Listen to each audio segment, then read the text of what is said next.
Alaan mo! Blind Item News. Kinikim lang sikat na aktres. Ginagamit lang ng BF na aktor para sa career. Ayaw pakasalan.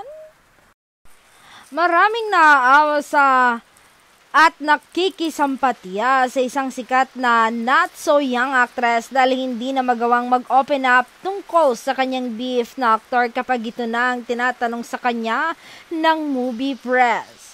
Halatang nag-aalangan siya na magbigay ng komento lalo na kung tungkol sa kanilang relasyon ang topic.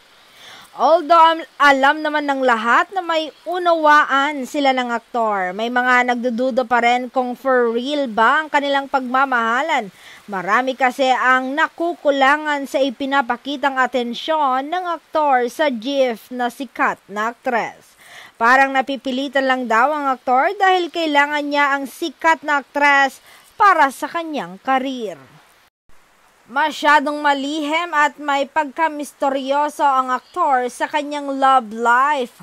Parang may gusto lang siyang pagtakpan kaya sumusunod na lang sa kagustuhan ng mga fans at supporters nila ng GF. Pero may malalapit na kaibigan ng aktres na nagsasabing may nararamdaman na rin siyang kakaiba sa ikinikilos ng kanyang BF na aktor. Ayaw lang niyang tanongin ito ng diretsahan.